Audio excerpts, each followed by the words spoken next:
Hey guys, welcome to my channel. আমি মহারাজ আর এখন আমরা কথা বলবো হচ্ছে ভেরি গুড মর্নিং।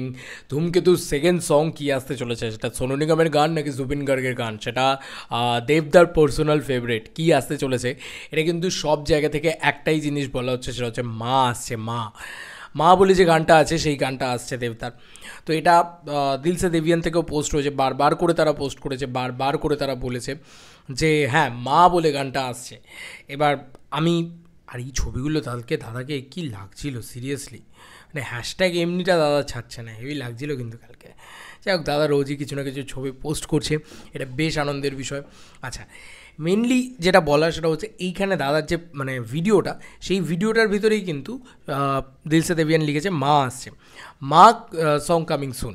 তো বারবার এই কথাটা বলা হচ্ছে মা আসছে, মা এই গানটা আসছে, ঠিক আছে। এবার এই গানটা, এই মা গানটা কে লিখেছে, কে লিখেছে বলতে লিখেছে এবং শ্যুট দিয়েছে হচ্ছে অনুপম রায়, কিন্তু এই গানটার মানে সিঙ্গার হিসেবে রয়েছে কিন্তু সম্ভবত, আমরা এখনও শিওর না, কারণ এখানেই লেখা হয়েছে যে সোনু নিগম 90% এই গানটা সম্ভবত গিয়েছেন আর কি। সোনু নিগম গাওয়ার চান্স 90%, তাহলে সোনু নিগমের গানটা আগে আসছে। দেখো, আমার মনে হয় দেবদা খুব বিচক্ষণ ব্যক্তিত্ব, দেবদা যেটা ভালো বুঝবেন সেটাই করবেন। কোন গানটার পরে কোন গানটা আনা উচিত সেটা ওনার মাথায় ছকা আছে, ওনার থেকে বেশি আমরা কেউ ভালো বুঝবো না, আমার এটা বারবার মনে হয়। তবে হ্যাঁ, জুবিন গার্গের গানটা আমরা সবাই চাইছি খুব শীঘ্রই আসুক, সেটা যদি মানে এই গানটার পরবর্তীতেও আসে তাতেও কোনো সমস্যা নেই, কিন্তু আসুক এটা আমরা সবাই চাইছি। এই মা গানটা কবে আসতে পারে, দেখো আমার মনে হয় 14-15 তারিখের ভিতরে চলে আসবে হয়তো, বা আর একটু দেরিতে 16 তারিখ এর ভিতরে চলে আসবে হয়তো মনে হচ্ছে। কারণ এক তো দাদা ফিরলে, সব থেকে আমি চাই দাদা ফিরলে এটা নিয়ে একটা ইভেন্ট হোক, মানে এটার মা গানটার একটা ইভেন্ট হোক, পাবলিক একটু ক্রেজি হোক আর কি।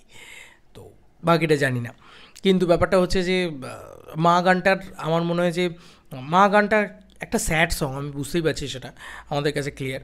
এবার স্যাড সঙের রাজা হচ্ছে জুবিন গার্গ, স্যাড সঙের রাজা হচ্ছে ওদিকে মানে সোনু নিগম।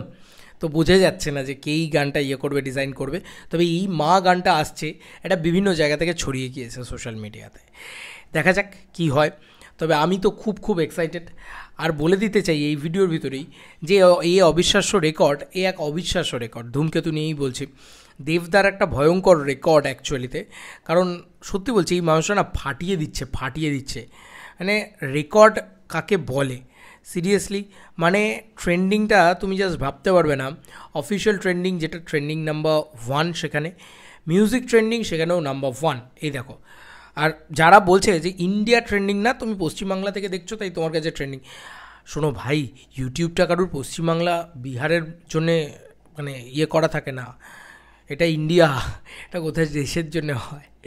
যাই হোক, দেবদার নিজে বলেছে ইন্ডিয়া ট্রেন্ডিং, ঠিক আছে, একটুখানি দেখে নিও। হ্যাঁ, মানুষরা কত প্রাউড ফিল করে বলছে যে ইন্ডিয়া ট্রেন্ডিং, এবং 24 মিলিয়ন ভিউজ ইন 3 days, ঠিক আছে, উইচ ইজ মানে হিউজ হিউমঙ্গাস ভিউজ, এবং 1.1 লাখ লাইকস, যেটা 1.1 লাখ ভিউজ হয় না কারোর, ঠিক আছে। এইটা হচ্ছে অবস্থা, এবং সত্যি বলছি হৃদয় ছুঁয়ে যাওয়ার মতন বক্তব্য এগুলো। 80 লাখ সাবস্ক্রাইবারও হয়ে গেছে তোমার সারেগামা বেঙ্গলিতে, গানটাও এপিক হয়েছে, এটা নিয়ে কোনো সন্দেহই নেই। তো মানে ভাইরাল হয়ে গেছে। এবং বলে রাখি, এই দিল সে দেবিয়ান এই গানটা ছেড়েছিল, এখন বোধহয় 2.6 মিলিয়ন সেখানে আছে। এখন যদি আমি 2.4 মিলিয়ন প্লাস 2.6 মিলিয়ন দেখি, তাহলে গানটার ভিউজ তো এখন আলাদা লেভেলের, ঠিক আছে। 2.4 মিলিয়ন, 5 মিলিয়ন প্লাস ভিউজ হয়ে গেছে গানটার, ঠিক আছে। তো এইটা হচ্ছে রিয়েলিটি, মানে ফেসবুক এবং মিলিয়ে, ইউটিউব মিলিয়ে, বুঝতেই পারছো রিয়েলিটি কোন জায়গায় যাচ্ছে। আই হোপ সো যে ধূমকেতু সব রেকর্ড ভেঙে দেবে, ব্লকবাস্টার তো হবেই, কিন্তু অল টাইম ব্লকবাস্টার হবে হয়তো, সব তোল পার করে দেবে। এবার তোমাদের কার কি মতামত এন্টায়ার ভিডিওটাকে নিয়ে জানিও কমেন্ট সেকশনে। চলো বন্ধুরা, নতুন কোনো ভিডিওতে দেখা হবে, ভাই।